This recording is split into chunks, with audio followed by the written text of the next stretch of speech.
Well, hello again, folks, and welcome back to the garage. Well, it's been a while, hasn't it, since I updated you on the AJS Custom Culture budget bike build project. And the reason for that is mainly because there hasn't really been much progress. I've been so busy with other things that I just haven't got to it. And to be honest, it's been worrying me a bit because I've seen updates from the other entrants, and some of them have properly cracked on and what looks like nearly finished, really. So yeah, I've really got to get on with this. And I come out the other day and I started work on the swing arm. And I was wanting really to prepare it for paint. So I'm actually going to paint this bike white. I know it's a bit of a change from what I said before, but I've had a little bit of a change of heart on the colour scheme. So I'm going for a white frame. Now I'm going to mix up some of this Isopon P.13 filler to use. That's probably quite an expensive way to do this if you were buying it new, but I've had this sitting in the garage for a while, so it's free to me because I didn't buy it for this project. It was already here. And the spreader's looking a little bit manky. Never mind, I'll sort that out in a minute. It's going to be put on quite crudely because it's tube, so it's not a nice smooth car panel to start off with, is it? Right, I don't really know if I've mixed up enough here to do the whole thing, but I'm going to start applying it. I mean, some of this stuff is quite crudely welded as well, so I don't think I'm going to get a really nice mirror finish, but I just don't want it to be quite as rough as it is at the moment. I'm exiled to the greener grass, searching for the uncertain haze.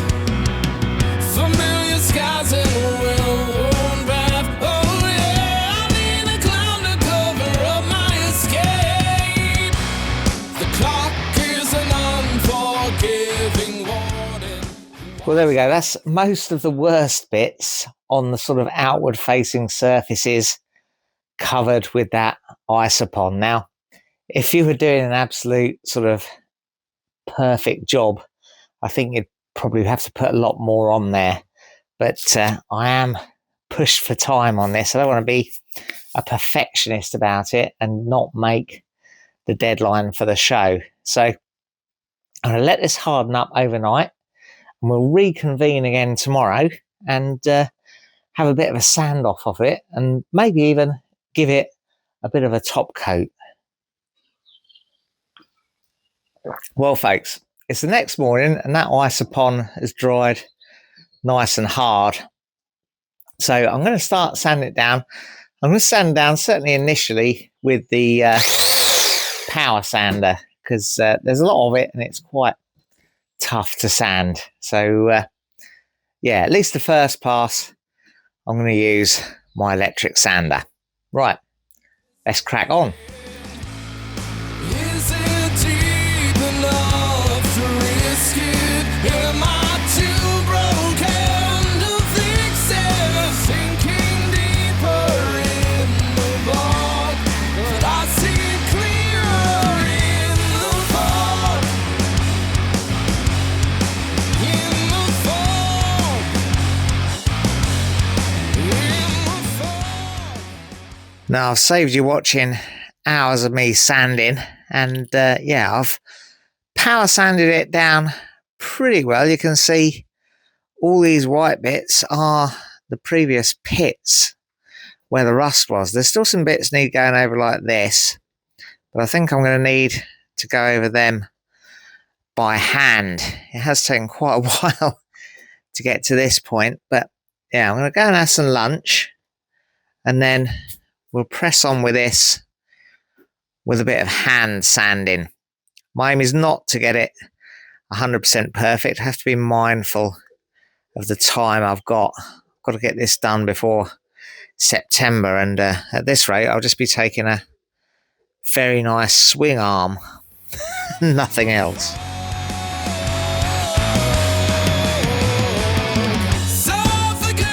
Well, now that lunch is done, I'm just going to go over this in a few areas where I'm not quite happy with the sanding, just by hand with a bit of this 80 grit paper. Just in the odd little fiddly areas.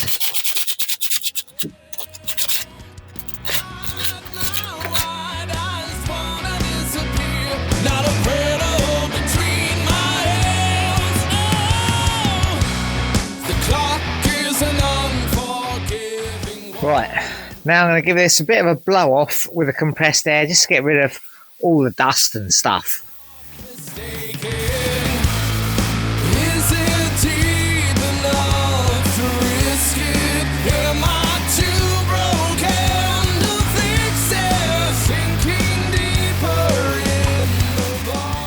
And now, of course, because we've got bare metal again, I'm going to go over it again with the etch primer.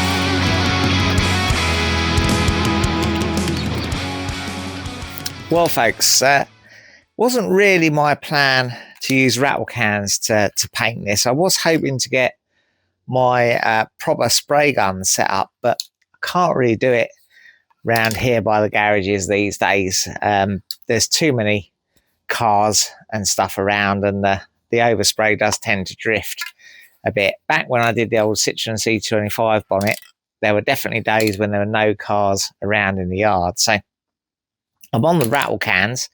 I did have a plan to get one of those inflatable spray booths, but at the moment funds do not permit that. So if you want to see what we can do in one of those inflatable spray booths, then you could buy one of my lovely t-shirts from the Teemill Store, and any proceeds from that will go towards helping me get a proper inflatable spray booth to do more custom paint work. But for the moment, I'm going with Hammerite Smooth aerosols, mainly because I've got one here in the garage.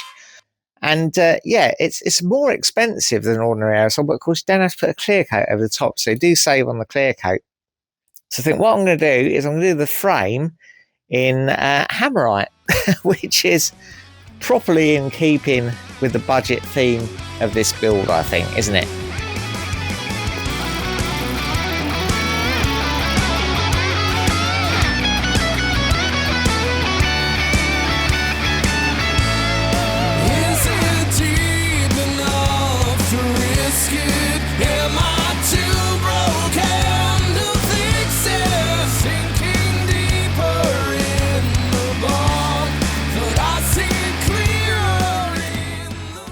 Now, between coats, whilst that's drying, I want to strip down the rest of the frame so I can give the frame the same treatment. And yeah, let's start by getting these forward controls off.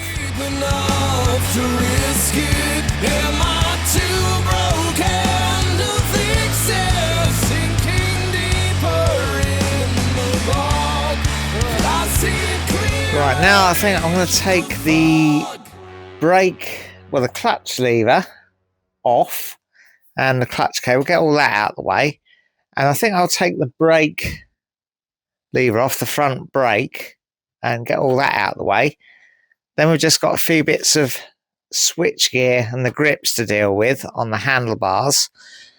Because I need to disconnect these wires and pull those through. And then I can take the triple tree off, or the top clamp and the bottom clamp off, and all the headstock stuff. First though, let's get another coat on this.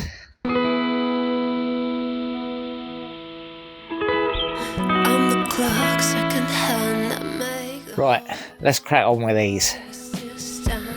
On the minute hand push away, 'cause I feel too close, feel too close, feel too close. Used to put love on scale, hope for the other side to fail. When the night was enough to talk away the haze of the day. So that's the front brake off, complete with calipers and everything all still plumbed together. So I'll keep that together, and maybe that'll even go back on together. Time for another coat on the swing arm. Oh, I've got a little run in it, look. Shh, don't tell anyone, no one will ever notice.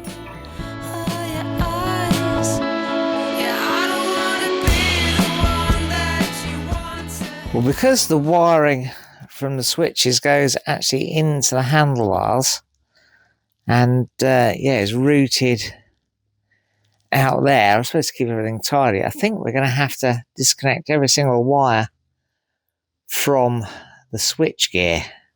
What I'm going to do is connect it back up on the loom while it's fresh in my mind, because we won't be doing that with the new handlebars we've got. But first, it's got to be time for a cup of tea, isn't it? Oh yes, that's better.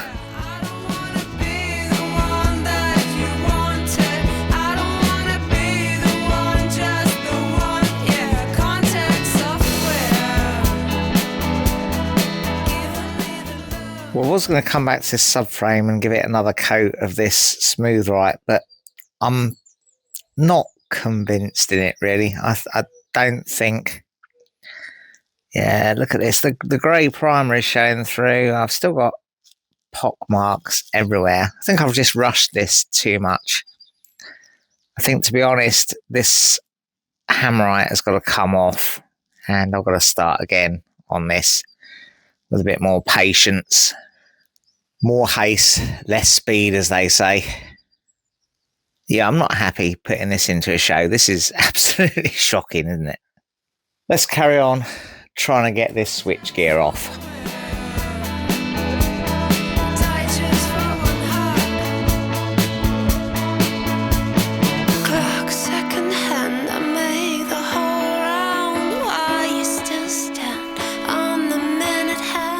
Now, none of those switch connections were screw connections. They're all soldered on, and in order to stand any chance of feeding them up through that hole and then out again through that hole, I've had to dismantle all the individual switches. So I've got them laid out there, so hopefully I won't get too confused. I'm going to feed it all out, and I'm going to put the switch back together.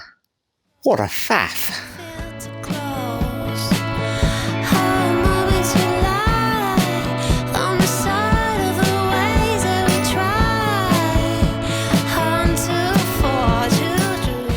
No, not in a million years is that happening. That's never being fed all the way through there. I think what we might have to do is cut them.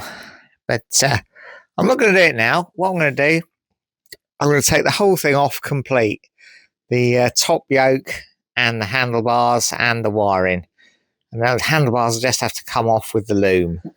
The switches and stuff can be a problem for another day.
Well, there you go. We're almost back to the bare frame. We just got the steering head to take off, the shocks on the back, the chain tensioner, the side stand, a few other little bits and pieces.